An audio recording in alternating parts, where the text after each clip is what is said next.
రండి, అందరూ బైబిల్ తీయండి దయచేసి, పిల్లలందరూ కూడా. యెషయా గ్రంథము 38వ అధ్యాయం, book of Isaiah chapter 38. Book of Isaiah chapter 38. యెషయా గ్రంథము 38వ అధ్యాయము. యెషయా గ్రంథము 38వ అధ్యాయం.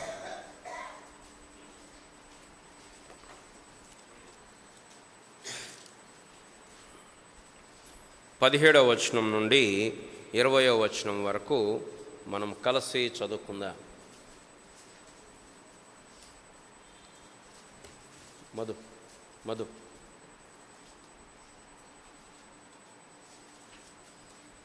38వ అధ్యాయము 17వ వచనం నుండి 20వ వచనం వరకు అందరం కలిసి చదువుదామా?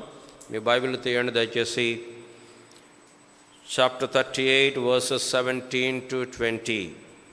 మిక్కుటమైన ఆయాసము నాకు నెమ్మది కలుగుటకు కారణమాయను.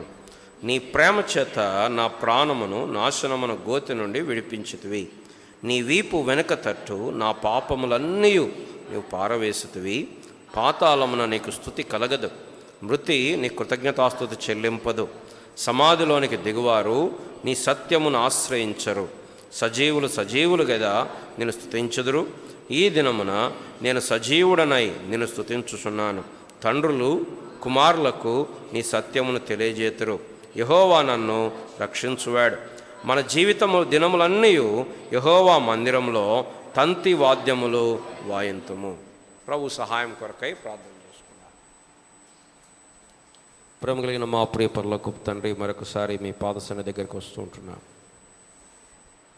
నీ యొక్క ప్రేమ కలిగిన, నీ సజీవమైన జీవము కలిగిన స్వరము వెలుగు కలుగ్గాక అనగానే వెలుగు కలుగుతూ వచ్చింది. నీ శక్తివంతమైన ప్రభావవంతమైన స్వరము మా జీవితాలను, మా ప్రాణములను, మా ఆత్మలను ఉజ్జీవింపజేసేటువంటి స్వరం.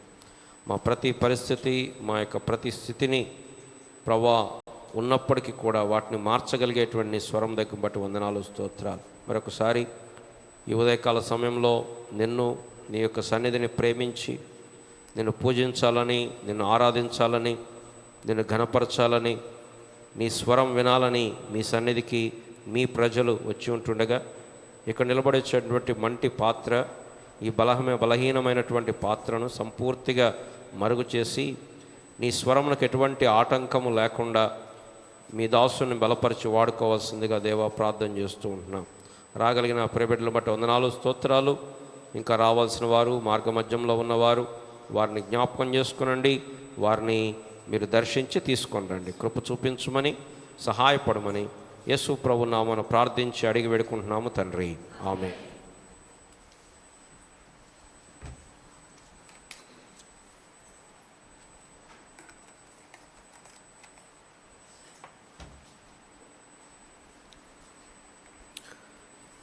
మనం చదివినటువంటి లేఖన భాగము రాజు అయినటువంటి హిజ్కియా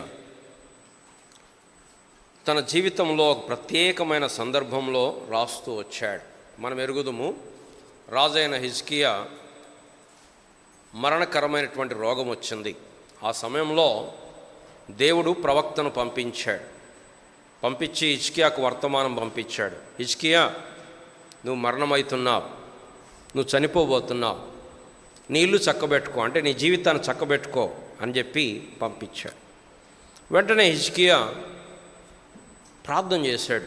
కన్నీరు విడిచి ఏడ్చి ప్రార్థన చేశాడు. గోడవైపు తిరిగి, ప్రభువా, నీ సన్నిధిలో నేను ఎంత యథార్థంగా నడుచుకున్నానో జ్ఞాపకం చేసుకో ప్రభువా, కృపతోటి నన్ను జ్ఞాపకం చేసుకో అని చెప్పి ప్రార్థన చేశాడు. అదంతా చదవడానికి సమయం లేదు కాబట్టి నేను మీకు టూకీగా చెప్తున్నాను, తర్వాత మన ధ్యానంలోకి వెళ్దాం. ప్రార్థన చేశాడు. దేవుడు తన ప్రార్థనను ఆలకించి తను ఆశీర్వదించి మరి యొక్క 15 సంవత్సరాల ఆయుష్ను పొడిగించగా ఈ మాటలు చెప్తున్నాడు ఈ యొక్క రాజుగారు. మన బైబిల్ చరిత్రని చూపిస్తూ ఉంది. సౌలు రాజు, దాని తర్వాత దావీదు రాజు, తర్వాత సొలొమోను, ఈ ముగ్గురు తర్వాత రాజ్యం రెండుగా విడిపోయింది. ఒకవైపు దావీదు సంతానం పరిపాలిస్తున్నారు, ఇంకొక వైపు ఇశ్రాయేలీలు పరిపాలిస్తున్నారు. అదే సంగతులు మొదటి రాజులు, రెండవ సమయాల్లో ఆరంభమై మొదటి రాజులు, రెండవ రాజులు.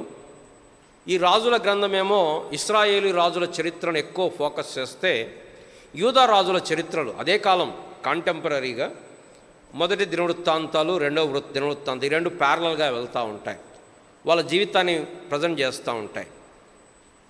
ఈ దావీదు సంతానంలో 20 మంది రాజులు పరిపాలించారు. ఏది, నెబుకద్నెజరు వచ్చి వీళ్ళందరిని ఎత్తుకోకపోక మునుపు 20 మంది రాజులు పరిపాలించారు. ఈ 20 మందిలో కొద్ది మంది మాత్రమే దేవునికి అనుకూలంగా జీవించారు. ఒక పక్క ఇశ్రాయేలు రాజ్యం సైమల్టేనియస్గా యెరోబాము ఉన్నాడు, అక్కడ 19 మంది రాజులు పరిపాలించారు. విషాదకరం ఏంటంటే ఆ 19 మందిలో ఒక్కళ్ళు కూడా దేవునిని వెంబడించాలి అని పట్టుకోలేదు. చాలా వంశాలు మారాయి అక్కడ. ఇక్కడ దావీదు వంశం ఒక్కటే, అక్కడ ఫస్ట్ యెరోబాము వచ్చాడు, తర్వాత బయేషా వచ్చాడు, దాని తర్వాత యెహూ వచ్చాడు, దాని తర్వాత యెహూ తర్వాత ఇంకొకళ్ళు వచ్చారు. కానీ ఆ 19 మంది రాజుల్లో ఒక్క రాజు కూడా నేను దేవుని కొరకు నిలబడాలి అనుకోలేదు. కానీ ఇక్కడ యూదా రాజులలో అందరూ కాదు, కొంతమంది రాజులు దేవుని కొరకు నిలబడ్డారు, దేవుని వెంబడించాలని తీర్మానం చేసుకున్నారు. అలాంటి రాజు హిజ్కియా. ఇంకా చెప్పండి, రాజులు ఎవరున్నారు? ఉజ్జియా, ఆరంభం బాగుంది. ఆసా, ఆరంభం బాగుంది కానీ అంతం బాగలే. ఈవెన్ హిజ్కియా కూడా అంతంలో గర్వించాడు అని రాయబడింది. యెహోషాపాతు, వీళ్ళు మనకు బాగా పరిచయం. దాని తర్వాత యోషియా రాజు. సరే, హిజ్కియా రాజు దగ్గరకు వస్తే వీళ్ళ నాన్న బహుదుర్మార్గుడైన రాజు, వీళ్ళ కొడుకు బహుదుర్మార్గుడు. వీళ్ళిద్దరి మధ్యలో ఈ మనిషి నిలబడ్డాడు దేవుని కొరకు.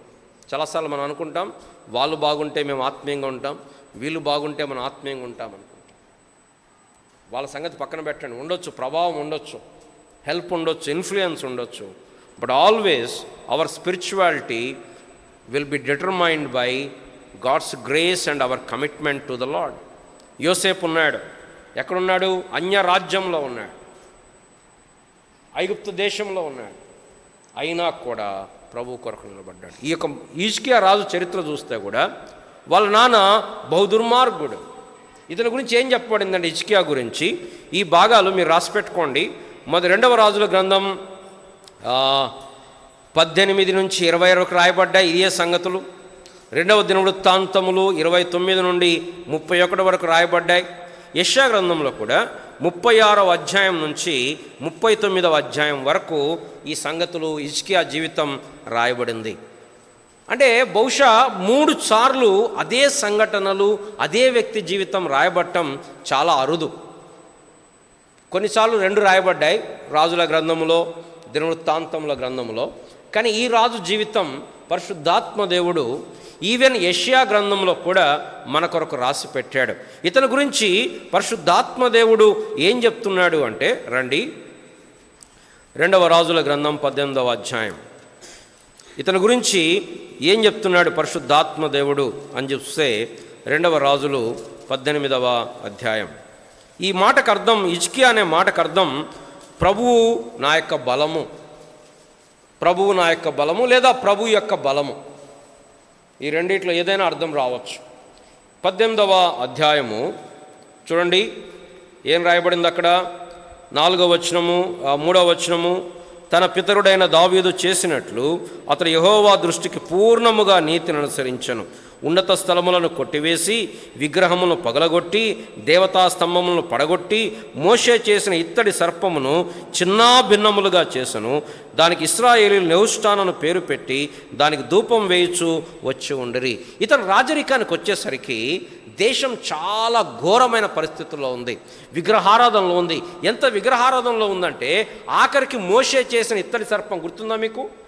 సంఖ్యాకాండంలో వారు సనుగుతూ ఉంటే గొప్ప తెగులు తీసుకొచ్చాడు దేవుడు. ఆ తెగులు తీసుకొచ్చినప్పుడు వెంటనే మోషే ఏం చేశాడంటే ఒక ఇత్తడి సర్పాన్ని నిలబెట్టాడు. ఎవరైతే ఆ ఇత్తడి సర్పం వైపు చూశారో వారు బ్రతికారు. ఫస్ట్లో ఎవరు దానికి పూజ చేయలే, కానీ దాన్ని దాచిపెట్టుకున్నారు అట్లనే. తర్వాత ఏమైంది? దానికి పూజ చేయడం మొదలుపెట్టారు. గిద్యోను ఒక ఏఫోదు చేయించుకున్నాడు, ఒక మంచి బంగారుతో ఒక కవచం చేయించుకున్నాడు. ఫస్ట్లో ఏం కాలే, కానీ తర్వాత ఏమైంది, ఇశ్రాయేలీయులు దానికి పూజ చేయటం మొదలుపెట్టారు. కాబట్టి కొన్ని విషయాలు ఇప్పుడేమనిపించవు, కానీ తర్వాత అవి చాలా ప్రమాదానికి దారితీస్తూ ఉంటాయి. సరే, ఈ రాజు వచ్చేసరికి దేశమంతా చాలా గందరగోళంలో ఉంది. చూడండి 16వ అధ్యాయం 2వ వచనం. ఆహాజు ఏలనారంభించినప్పుడు 20 ఏండ్ల వాడై యెరూషలేమునందు 16 సంవత్సరములు ఏలెను. తన పితరుడగు దావీదు తన దేవుడైన యెహోవా దృష్టికి నీతిగా ప్రవర్తించినట్లు అతడు ప్రవర్తింపక ఇశ్రాయేలు రాజులు ప్రవర్తించినట్లు ప్రవర్తించెను. అతడు ఇశ్రాయేలీల ముందర నిలవకుండా యెహోవా వెళ్ళగొట్టిన జనులు చేసిన హేయమైన క్రియలు చేయుచు తన కుమారుని అగ్నిగుండము దాటించెను. అతడు తన ఉన్నత స్థలములలోను కొండ మీదను సమస్తమైన పచ్చని వృక్షముల కిందను బలులు అర్పించుచు ధూపము వేయుచు వచ్చను. ఎవరైనా హిజ్కియా వాళ్ళ ఫాదర్ ఆహాజు ఏం చేస్తున్నాడు? దేవునికి అసహ్యమైనది తన సొంత పిల్లల్ని అగ్నిగుండంలో బలివ్వటం, దాటించటం అంటే అది అర్థం. అంత దుర్మార్గుడైనటువంటి రాజు, దేశమంతా విగ్రహారాధనలో మునిగిపోయింది. ఇప్పుడు ఈయన రాజు అయ్యాడు. అయ్యో నేనేం చేస్తాలే, నా వల్ల ఏమైద్దిలే అనుకోలేదు. రాజుగా తను దేశాన్ని శుద్ధి చేయటం మొదలుపెట్టాడు. విగ్రహాలన్నీ కూడా నాశనం చేశాడు. వాళ్ళు ఏ చెట్టు కింద పెడితే ఆ చెట్టు కింద బలిపీఠం కట్టారు. బైబిల్లో పాత నిబంధనలో దేవుడు అన్నాడు, బలి అనేది కేవలం మందిరములోనే, ప్రత్యక్ష గుడారంలోనే వేయాలి. అది దేవుడు పెట్టిన ఆజ్ఞ. వాళ్ళు అంత దూరం ఎవరు పోతారులే, అక్కడికి ఎవరు పోతారులే అని చెప్పి ఎక్కడ పడితే అక్కడ వాళ్ళు బలిపీఠాలు కట్టుకున్నారు. హిజ్కియా అవన్నీ తొలగించాడు. ఇతని గురించి బైబిల్ చెప్తుంది. రండి త్వరగా వెళ్దాం, మన కంటెంట్లోకి వెళ్ళాలి. 18వ అధ్యాయం ఇతని గురించి బైబిల్ ఏం చెప్తుంది అంటే 5వ వచనం. అతడు ఇశ్రాయేలీల దేవుడైన యెహోవా యందు విశ్వాసముంచినవాడు. ఎంత అద్భుతమైన మాట, విశ్వాసముంచినవాడు. దాని తర్వాత అతని తర్వాత వచ్చిన యూదా రాజులలోనూ అతని పూర్వీకులైన రాజుల్లోనూ అతనితో సమమైన వాడు. మన గురించి కూడా ఇలాంటి మాటలు చెప్తే అంత అద్భుతం. ఇతని వంటి వాడు ఇంకొకడు లేడు. పౌలు గారు తిమోతి గురించి చెప్తాడు, మీ క్షేమ విషయమై చింతించు వాడు ఇతని వంటి వాడు ఇంకొకడు లేడు. ఆత్మీయంగా మనకెంత గొప్ప సవాలు. తన గురించి పరిశుద్ధాత్మ దేవుడు రాస్తున్నాడు, ఇతని వంటి వాడు ఇంకొకడు లేడు. ఏం చేశాడట? 6వ వచనం. అతడు యెహోవాతో హత్తుకొని ఆయనను వెంబడించుటలో వెనక తీయక ఆయన మోషేకు ఆజ్ఞాపించిన ఆజ్ఞలన్నిటినీ గైకొనుచుండెను. కావున యెహోవా అతనికి తోడుగా ఉండెను. తాను వెళ్ళిన చోటనెల్లా అతడు జయము పొందెను. దేవుడు తనకు విజయం ఇస్తూ వచ్చాడు. ఇంత అద్భుతమైనటువంటి రాజు, భక్తి కలిగినటువంటి రాజు, తర్వాత తన జీవితంలో ఎన్నో యుద్ధాలు చేశాడు. మీకు గుర్తుంది కదా, అష్షూరు రాజు, ఫస్ట్ అష్షూరు రాజుకు లోబడి ఉన్నాడు. దాని తర్వాత అష్షూరు రాజు మీద తిరుగుబాటు చేశాడు. అష్షూరు రాజు అయిన సన్హెరీబు పెద్ద సైన్యాన్ని పంపించాడు, ముట్టడి వేశారు. వాళ్ళు అన్నారు, నీకు కావాలంటే రౌతులు తెచ్చుకో, నేను రథాలు ఇస్తాను, అయినా కూడా నువ్వు ఎట్లా చేయిస్తావు అన్నారు. చాలా భయంకరమైన మాటలు మాట్లాడారు. అప్పుడు వెళ్ళి ప్రవక్త అయిన యెషయా, హిజ్కియా వెళ్ళి ప్రార్థన చేశారు, ప్రభువా మమ్మల్ని విడిపించు అని. దేవుడు అన్నాడు, అతడు యుద్ధానికి రాడు, ఏం రాడు, మీరు భయపడొద్దు, నేను విడిపిస్తాను అన్నాడు. ఏమొచ్చింది? దేవుని దూత వచ్చి 184,000 మందిని హతము చేసి వారిని విడిపించి. చూడండి యెషయా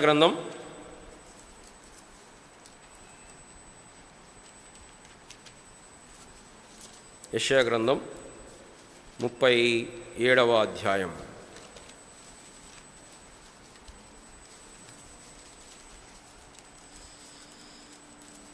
36లో ఆయన ముట్టడి వేశాడు. 37లో మనం చదువుతాం, ఏం చదువుతాం? 36వ వచనం. అంతటా యెహోవా దూత బయలుదేరి అష్షూరు వారి దండుపేటలో 185,000 మందిని మొత్తం ఉదయమున జనులు లేవగా వారందరూ మృత కళేబరములుగా ఉండరి. దేవుడు అద్భుతంగా వారిని విడిపించాడు. ఈ అధ్యాయం చదివినప్పుడు నాకు జ్ఞాపకం, నేను బీటెక్ చదివేటప్పుడు, అంటే అప్పుడు మాకున్న ట్రైనింగ్ ప్రకారం, ప్రభువా నాకు ఎంత పర్సంటేజ్ వస్తుందో నువ్వు చెప్పాలి, నువ్వు చెప్పాలి, అంతే, నాకు తెలియాలి ఎంత పర్సంటేజ్ వస్తుందా అని. అప్పుడు ఇది చదువుతున్నాం. ఇక్కడ ఏం నంబర్ ఉంది?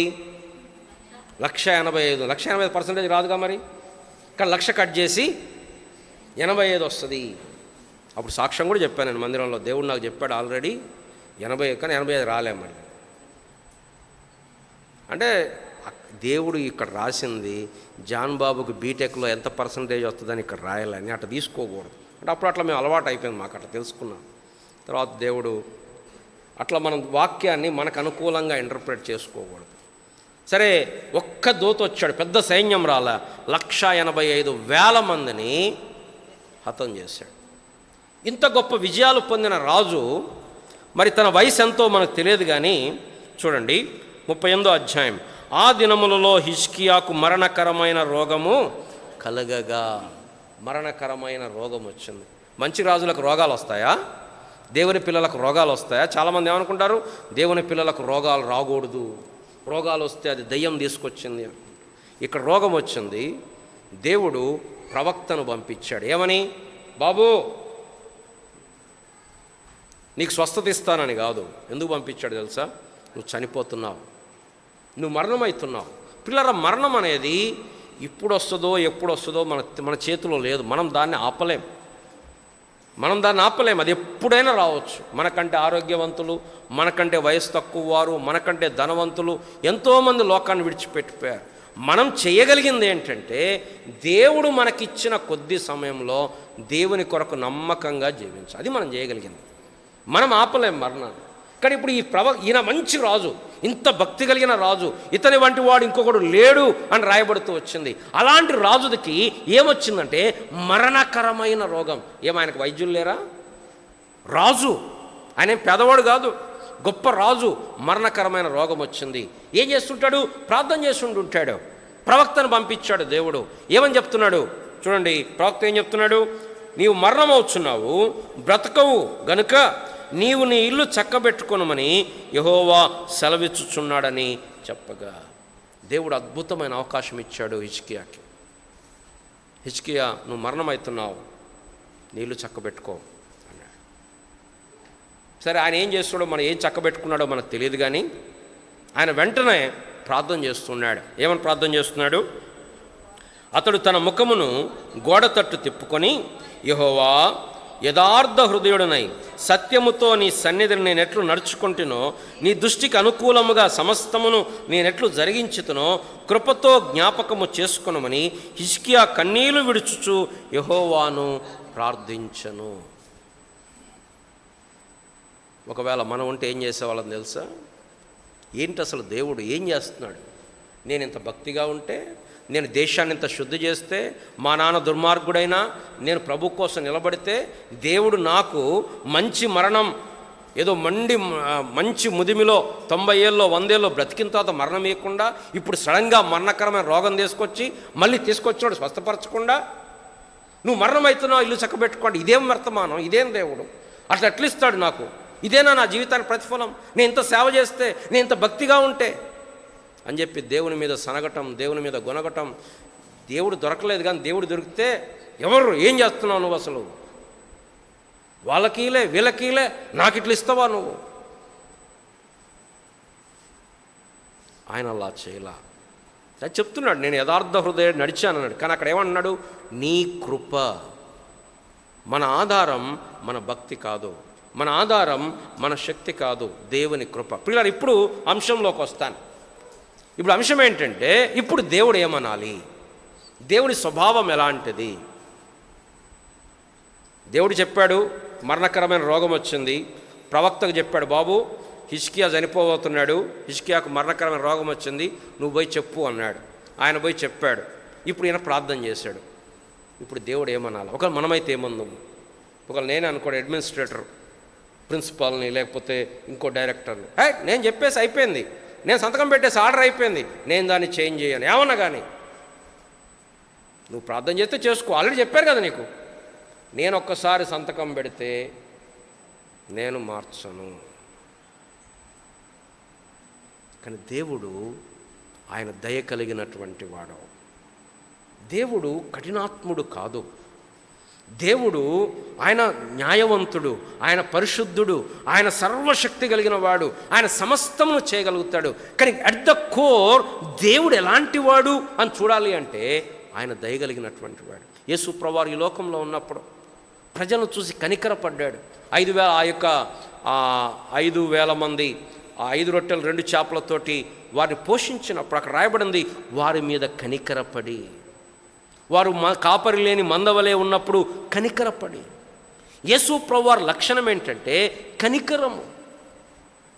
సాత్వికులను, నేను దీన మనస్సు గలవాడను. హీఈస్ నాట్ హార్డ్ యాజ్ లేదు నేను చెప్పింది ఒక్కటే, నేను చెప్పింది మీరు అందరు వినాలా, అట్లా కాదు. సర్వశక్తి కలిగిన దేవుడు. ప్రార్థన చేస్తుంటే ఆయన దయగలిగినటువంటి వాడు. కాబట్టి ఈరోజు ఉదయకాల సమయం నేను మీ ముందుకి 4 విషయాలు ఆయన ప్రార్థనలోంచి తీసుకొని రావాలని నేను ఆశిస్తూ ఉన్నాను. రండి, ఆయన ప్రార్థన చేసినప్పుడు దేవుడిచ్చినటువంటి జవాబు ఏంటి అంటే 2వ రాజుల గ్రంథం, అక్కడ కొంచెం డీటెయిల్గా రాశాడు, కొన్ని ఇక్కడ మిస్ అయ్యాయి. 2వ రాజుల గ్రంథం 18వ అధ్యాయం, 2వ రాజుల గ్రంథం 20వ అధ్యాయం, క్షమించండి, 20వ అధ్యాయము 5వ వచనము. నీవు తిరిగి అక్కడ గమనించారా? ముందు వచనం ఏముంది తెలుసా? యెహోవా నడిమిశాలలో నుండి అవతలకు వెళ్ళక మునుపే. How God is so what we say melted, కరిగిపోయాడు దేవుడు. కానీలే కొన్ని రోజులు ఏడవనే, కొన్ని రోజులు బాగా ప్రార్థన చేయని, చూద్దాంలే అప్పుడే ఎందుకు, వెంటనే ఎందుకు అనుకోవట్లేదు దేవుడు. యెషయా ఇంకా ఆ భవనం అంటే ఇక్కడ హిజ్కియా 10 రోజులు ప్రార్థన చేయాల, నేను చేయొద్దంట్లా, కానీ ఇక్కడ హిజ్కియా ఉపవాస ప్రార్థన కూడా చేయాల. యెషయా వచ్చాడు, చెప్పాడు, వెంటనే హిజ్కియా తిరిగి ప్రార్థన చేస్తున్నాడు. యెషయా ఇంకా దాటిపోలా, భవనం దాటిపోలా, నడిమిషాల్లోంచి బయటికి పోలా. మ్యాక్సిమం ఎంత ఉండదు, 10 నిమిషాలు ఉంటుంది అంతే కదా, మరి గంటల ఉండదు కదా. కానీ ఆ సమయంలోనే దేవుడు తన ప్రార్థన ఆలకించి యెషయాకు ప్రత్యక్షమై, యెషయా లేదు నువ్వు వెళ్ళి వెనక్కి వెళ్ళి చెప్పు అన్నాడు. అంటే నీ ఉదయకాల సమయంలో మన ఆరాధన ఏంటంటే ప్రియులారా, ప్రభు మనల్ని రక్షించాడు, ప్రభు మనల్ని పరిశుద్ధులుగా చేశాడు, ఆయన స్వాస్థ్యానికి వారసులుగా చేశాడు. అదే సమయంలో అది మాత్రమే కాదు, మన యాత్రా జీవితంలో దేవుడి మన పట్ల ఎంత దయగలిగిన వాడు. చాలాసార్లు మనం దేవుడిని చాలా కఠినాత్ముడుగా ఉంటాం, అంటే ఎక్కడ తప్పు చేస్తున్నా వీడిని దెబ్బ కొడదాం అన్న కఠినాత్ముడు అన్న ఫీలింగ్లో ఉంటాం మనం. కానీ బైబిల్లో దేవుడిని అలా ప్రజెంట్ చేయట్లా. దేవుడు అలాంటి వాడు కాదు కూడా, ఆయన దయగలిగినటువంటి వాడు. వెంటనే యెషయా ప్రవక్తను పంపిస్తే, యెషయా ప్రవక్త చూడండి ఆ మాట, 4వ వచనం, యెషయా నడిమిశాలలో నుండి అవతలకు వెళ్ళక మునుపే యెహోవా వాక్కు అతనికి ప్రత్యక్షమై ఇలాగు సెలవిచ్చను, నీవు తిరిగి నా ప్రజలకు అధిపతి అయిన హిజ్కియా యొద్దకు పోయి అతనితో ఇట్లనుము, నీ పితరుడైన దావీదునకు దేవుడగు యెహోవా, దేవుడు చూడండి, నీ పితరుడైన దావీదు దేవుడను. సరే, నీవు కన్నీళ్లు విడుచుట చూచితిని, నీ ప్రార్థన నేను అంగీకరించి ఉన్నాను, నేను నిన్ను బాగు చేసేదను. 3వ దినమున నీవు యెహోవా మందిరమునికి ఎక్కిపోదువు, ఇంకా 15 సంవత్సరముల ఆయుష్యము నేను నీకు ఇచ్చేదను. మరియు నా నిమిత్తము, నా సేవకుడైన దావీదు నిమిత్తం ఈ పట్టణమును నేను కాపాడుచు నిన్నును ఈ పట్టణమును అష్షూరు రాజులో చేతిలో పడకుండా నేను విడిపించెదను. తర్వాత ఒక సూచన కూడా ఇచ్చాడు. అక్కడ ఒక ఆహాజు గోడ గడియారం అనేది ఒక ఫేమస్ ఇది. అంటే ఇప్పుడంటే మనకు వాచ్లు ఉన్నాయి, ఇవి ఉన్నాయి, అప్పట్లో ఎండను బట్టి టైం చెప్పేవాళ్ళు. కానీ ఇక్కడ ఎండ వస్తూ ఉంటే ఆ నీడ ముందుకెళ్తూ ఉంటే మెట్ల మీద దాన్ని బట్టి టైం చెప్పేవాళ్ళు. ఇక్కడ దేవుడు ఏం సూచన ఇచ్చాడంటే ఆ నీడ ముందుకెళ్ళటం కామన్, కానీ ఏం కావాలా, వెనక్కి రావాలా. సూర్యుడు తిరిగితే నీడ ముందుకెళ్ళిపోద్ది, కానీ ఇటు వస్తుంది, 10 అడుగులు వెనక్కి వచ్చింది. కానీ ఈరోజు మన అవుట్లైన్ ఏంటంటే, మొట్టమొదటిది ఆయన కన్నీరు విడుచుట చూచాడు. God who sees your tears. First outline, first point ఏంటంటే కన్నీళ్లను చూచిన దేవుడు. రెండవది ఆయన మొరను విన్న దేవుడు. ఇక తెలుగులో నీ ప్రార్థన నేను అంగీకరించి ఉన్నాను అనుంది, కానీ ఇంగ్లీష్లో ఏముంది షాలెన్? ఐ హర్డ్ దై ప్రేయర్. నీ ప్రార్థన నేను విని ఉన్నాను. మొట్టమొదట చూచుచున్న దేవుడు, రెండవది వినుచున్న దేవుడు, మూడవది అన్నాడు నేను నిన్ను స్వస్థపరిచెదను. అంటే మనకు కావలసింది చేసేటువంటి దేవుడు, మనల్ని స్వస్థపరిచే దేవుడు, ఆదుకునే దేవుడు. నాలుగవది అతను అడగకపోయినా 15 సంవత్సరముల ఆయుష్ నేను నీకు అడిగిన దానికంటే ఊహించిన దానికంటే ఎక్కువగా చేయగలిగే దేవుడు. 4 అంశాలు ఈ ఉదయకాల ఆరాధన కొరకై త్వరగా. మొట్టమొదటిది, ఆయన చూచుచున్న దేవుడు. రెండవది, ఆయన నీ మొర, నీ ప్రార్థన వింటున్నటువంటి దేవుడు. మూడవది, ఆయన నీ ప్రార్థన మొర వింటం మాత్రమే కాదు, నిన్ను ఆదుకోవటానికి, నీకు సహాయం చేయటానికి ఏమి చేయాలో అది చేసే దేవుడు.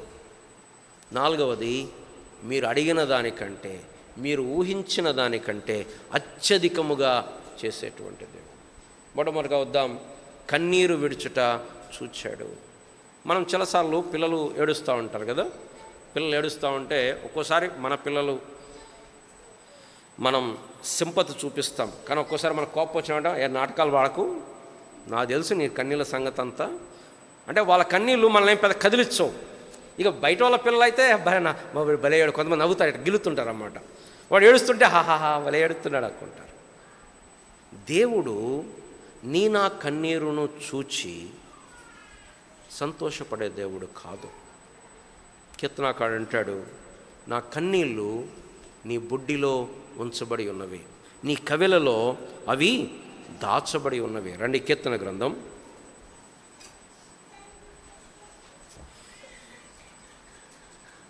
56వ అధ్యాయం. కీర్తన గ్రంథం Psalm 56 verse 8, 8వ వచనం.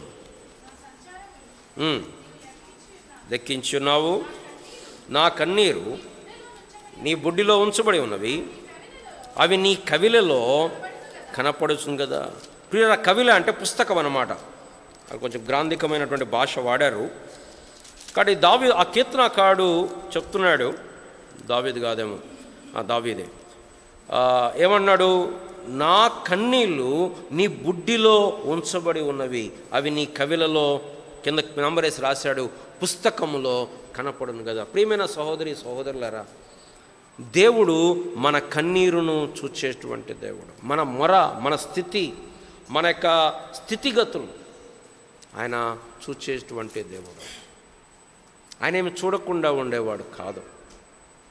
దేవుని యొక్క లేఖనం చెప్తుంది, కన్నులను నిర్మించిన వాడు కనకుండునా, చెవులను నిర్మించిన వాడు వినకుండునా. Whatever your situation is, you can take courage because God is seeing you.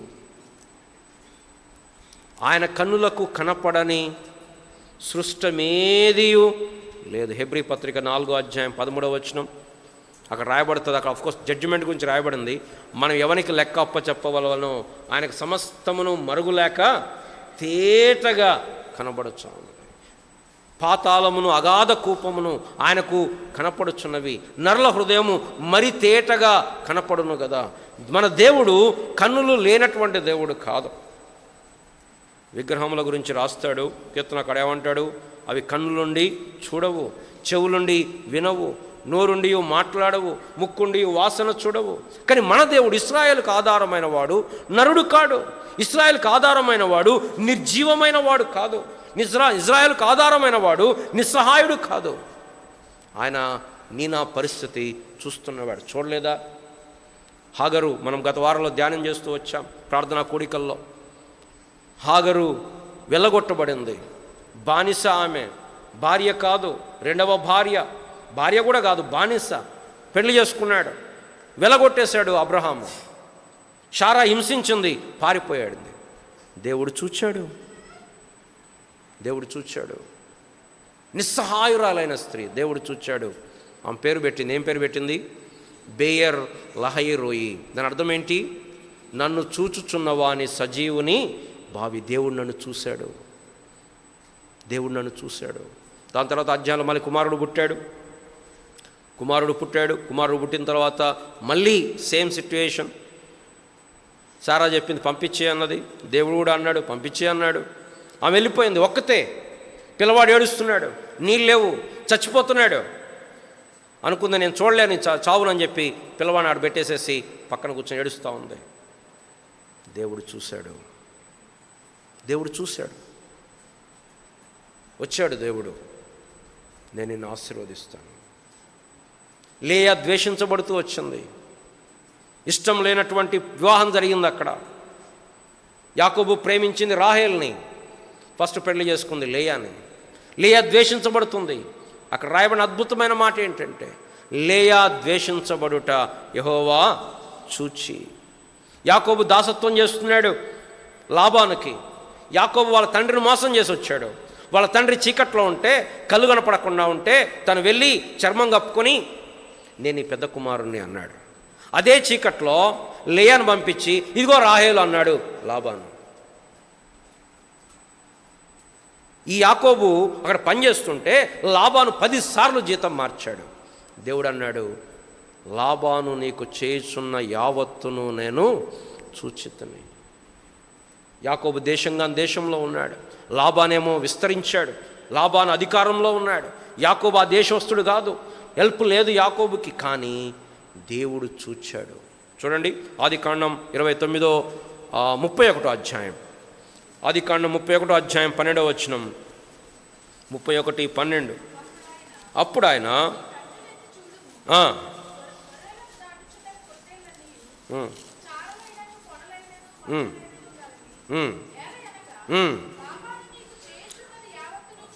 నేను చూశాను యాకోబు, మీ మామ నిన్ను మోసం చేస్తున్నాడు, నేను చూశాను కదా. యాకోబు పారిపోతున్నాడు, భయంతో పారిపోతున్నాడు, మొత్తం తీసుకుని పారిపోతున్నాడు, లాబాను తరుముతున్నాడు. దేవుడు ఆ రాజు రాత్రి దిగి లాబాను గద్దించాడు. ఏమన్నాడు? జాగ్రత్త సుమీ, యాకోబుతో మంచి కానీ చెడ్డ కానీ జాగ్రత్త. లాబాను, నువ్వేదో గొప్ప ధనవంతుణ్ణి, యాకోబుకి ఏం లేదు, యాకోబుకి ఎవరు కండలేరు, యాకోబుని నలిపేస్తాను, యాకోబుని మింగేస్తాను అనుకుంటున్నావే, నేనున్నాను యాకోబుకి. దేవుడు వారి పక్షమున నిలబడ్డాడు. దేవుడు చూస్తున్నాడు. ఇశ్రాయేలీలు ఆ యొక్క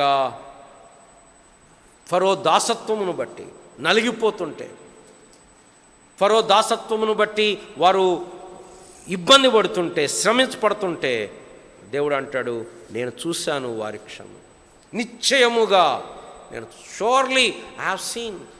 దేవుని పిల్లలమైన మనకి ఇదెంత గొప్ప ఆదరణ. చాలాసార్లు మనం అనుకుంటాం, అయ్యో ఎవరు చూడట్లేదు, అయ్యో ఎవరు గమనించట్లేదు అనుకుంటాం. కానీ దేవుడు ఆయన చూస్తున్నాడు.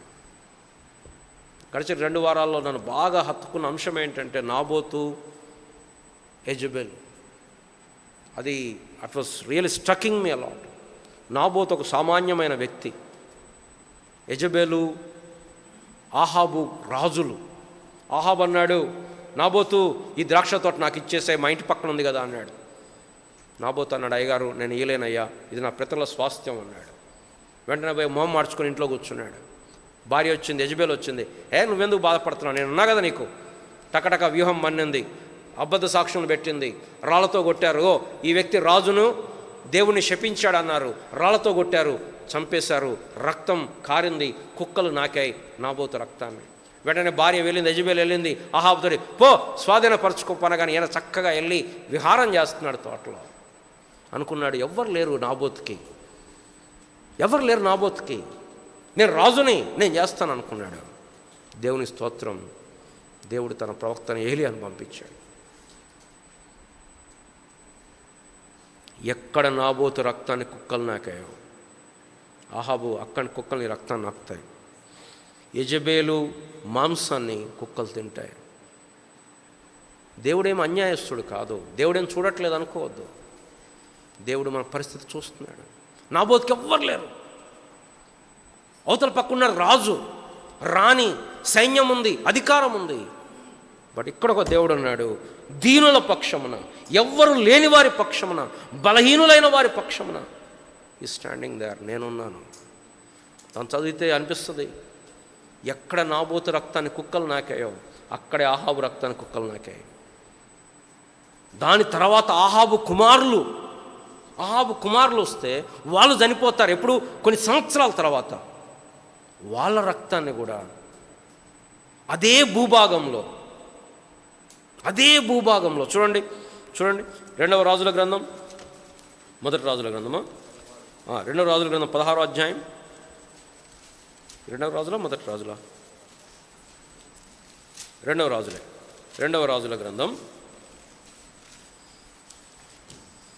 మొదటి రాజుల్లో వాళ్ళని అక్కడ ప్రవచనం జరిగింది. రెండవ రాజుల్లో చూడండి, ఎక్కడ 10వ అధ్యాయం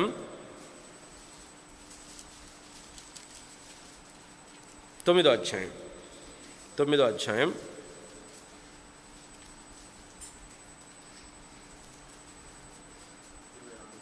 26వ వచనం. అప్పుడు యెహోవా సెలవిచ్చినదేమనగా, నిశ్చయముగా నాబోతు రక్తమును వాని కుమారుల రక్తం నిన్నటి దినం నేను చూచితేనక ఈ భూభాగమందు నేను దానికి ప్రతీకారం చేదును. ఇదే యెహోవా వాక్కు. నీవు యెహోవా మాట చొప్పున అతను ఎత్తి ఈ భూభాగమందు. పిల్లలు వాళ్ళు ఎక్కడ కలుసుకున్నారు తెలుసా? వాళ్ళు ఎక్కడ కలుసుకున్నారంటే చూడండి, 9వ అధ్యాయం 21. ఎవరి గురించి మాట్లాడుతున్నాను ఇక్కడ? ఆహాబు యొక్క కుమారులు. ఆహాబు చనిపోయాడు, అయిపోయింది. ఆహాబు కుమారులు 9వ అధ్యాయం 21వ వచనంలో, రథము సిద్ధము చేయమని యెహోరాము సెలవీయగా వారు అతని రథము సిద్ధము చేసిరి. అప్పుడు ఇశ్రాయేలు రాజైన యెహోరామును యూదారాజైన అహజ్యాయును తమ తమ రథములనెక్కి యెహూను కలియబోయి, ఎక్కడ? యెజ్రెయేలీడే నాబోతు భూభాగమందు. ఇక్కడ ఒక దేవుడు ఉన్నాడు, ఈ దేవుడు దీనుల పక్షాన్ని నిలబడతాడు. తరాలు మారిపోయినా how God has taken it seriously. Naboth, he is nobody, whereas Ahab is a king, but God is standing. I am there. యోబుతో కూడా అదే చెప్తాడు. యోబు, నీకేం తెలుసు నా గురించి? ఏం మాట్లాడుతున్నావు? గర్విష్ఠుల యొక్క గర్వమును నువ్వు అణుస్తావా? దుష్టులు లేకుండా నలగొట్టగలుగుతావా? నేను నలగొడతాను. మనకు అనిపిస్తుంది ఈ లోకం, పాపపు లోకంలో దుష్టులు పెరిగిపోతూ ఉంటే దేవుడు ఏం చేయట్లేదేమో, దేవుడు ఇనాక్టివ్ అనిపిస్తుంది. దేవుడు ఇనాక్టివ్ కాదు. There will be time. మొట్టమొదటి అంశం ఏంటంటే, దేవుడు మన ప్రతి పరిస్థితిని, మన వేదనను, మన గాయములు, మన ఇబ్బందులు, మన దుఃఖములు మనుషులు అర్థం చేసుకోకపోవచ్చు, మనుషులకు అర్థం కాదు కూడా. No matter how spiritual they are, nobody can under. అందుకని సామెతల గ్రంథకర్త అంటాడు కదా, ఒకని హృదయము, ఒకని దుఃఖము వానికే తెలియదు. ఇంకొక అర్థం కాదు. ఒక్కోసారి మనం చాలా సివియర్లో ఉంటాం, అది హే అంటారు అవతల చెప్పుకుంటుంటే కూడా. ఒక్కోసారి they cannot understand the fathom the grief that we are going unless they go through it. మన ప్రభు ఎలాంటి వాడు అంటే, ఆయన మన యొక్క ప్రతి బాధలో ఆయన పాలు పొందినవాడు. రండి హెబ్రీలకు రాయబడిన పత్రిక.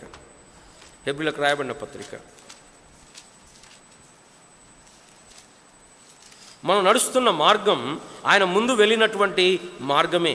అందుకోసమే చెప్తున్నాడు 2వ అధ్యాయం, హెబ్రీలకు రాయబడిన పత్రిక 2వ అధ్యాయం 18వ వచనం, తాను శోధించబడి శ్రమ పొందను గనుక శోధింపబడు వారికి సహాయము చేయగలవాడే.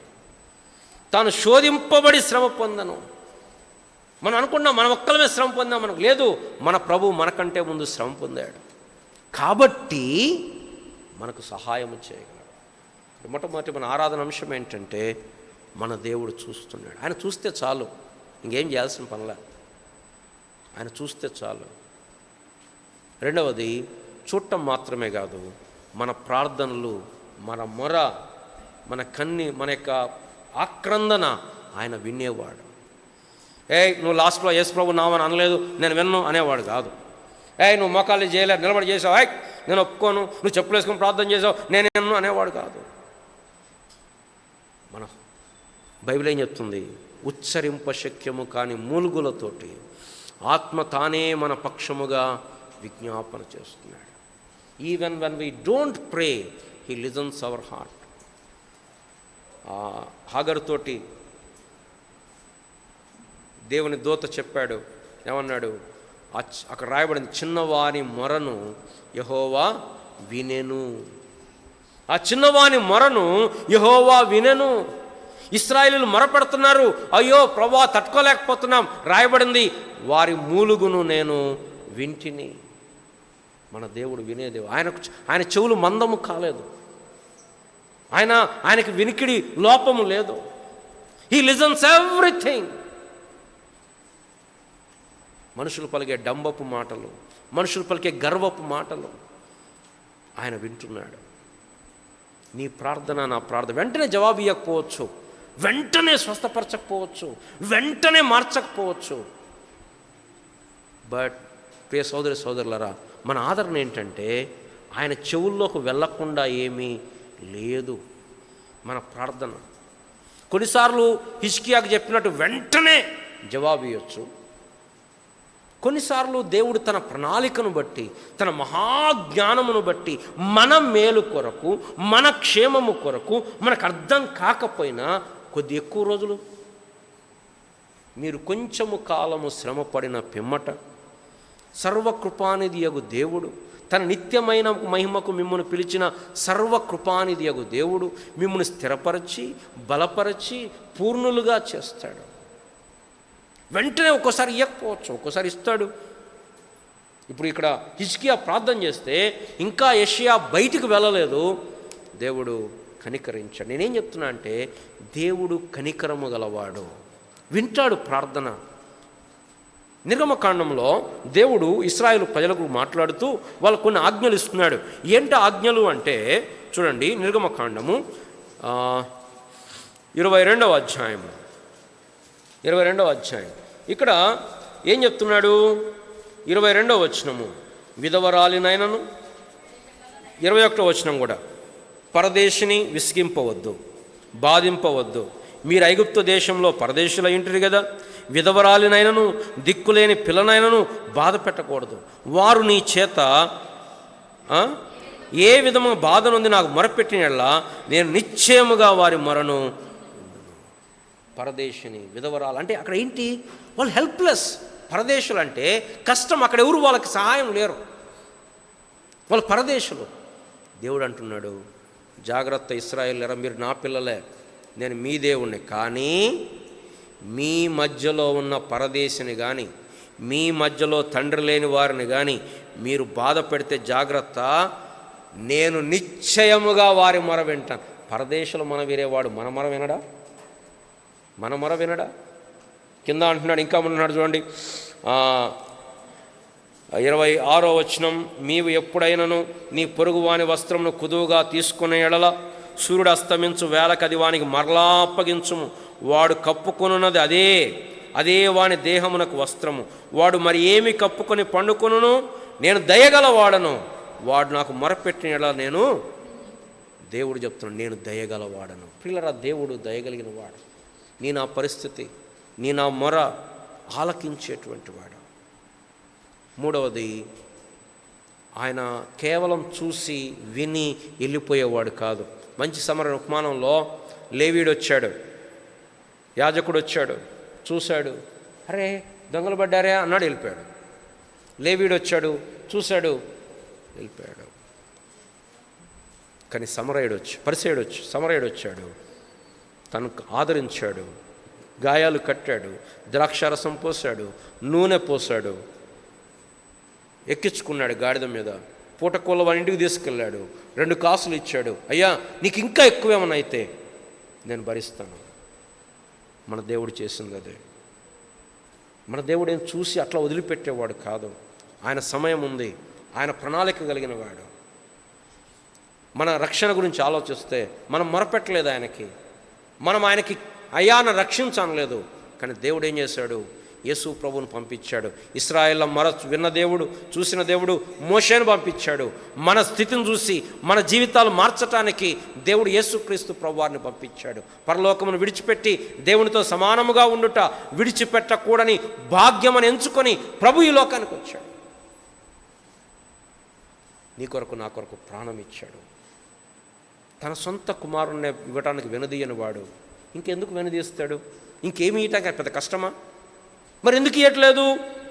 ఆయన జ్ఞానము, ఆయన యొక్క ప్రణాళిక. ఆయన మనల్ని ఆదుకునేవాడు.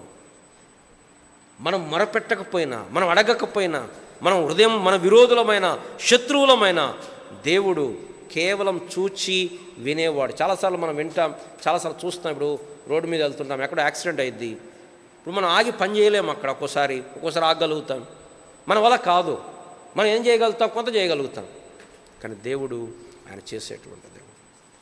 4వ అంశం, కేవలం చూడటం, వినటం, చేయటం కాదు, అత్యధికముగా చేసేటువంటి, ఊహించు వాటికంటే, అడుగు వాటికంటే ఏం చేశాడు? 15 సంవత్సరముల ఆయుష్ ఇచ్చాడు. క్రైస్తవ జీవితంలో మనకు నిరీక్షణ ఏంటంటే మన దేవుడు మనల్ని ఆశీర్వదించే దేవుడు. ఆత్మ సంబంధమైన ప్రతి ఆశీర్వాదమును మనకు అనుగ్రహించాడు. ప్రతి ఆశీర్వాదం ఆయన ఆశీర్వదించాలనుకున్నప్పుడు ఎవ్వరు కూడా ఆపలేరు. ఆయన కనికరిస్తున్నప్పుడు ఎవ్వరు అడ్డు రాలేరు. తగిన సమయంలో ఆయన ఆశీర్వదించేటువంటి దేవుడు. అడిగిన వాటికంటే, ఊహించు వాటికంటే అసలు ఎవ్వరూ చెప్పలేని విధముగా యేసు ప్రభువారు ఏదో మనల్ని ఏమంటాం, పాపం నుంచి తీసేసి పాపం శిక్ష లేదు పో అనలే. నిత్య జీవం ఇచ్చాడు, స్వాస్థ్యం ఇచ్చాడు, మహిమ ఇచ్చాడు.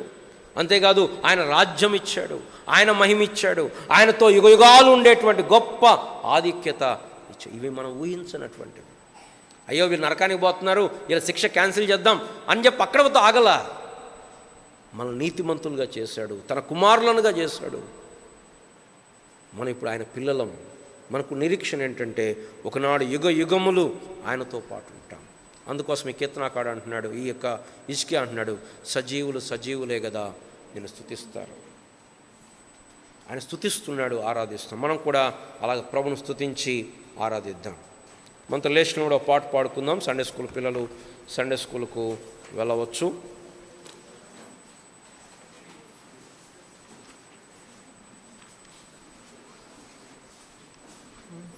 దేవాది దేవా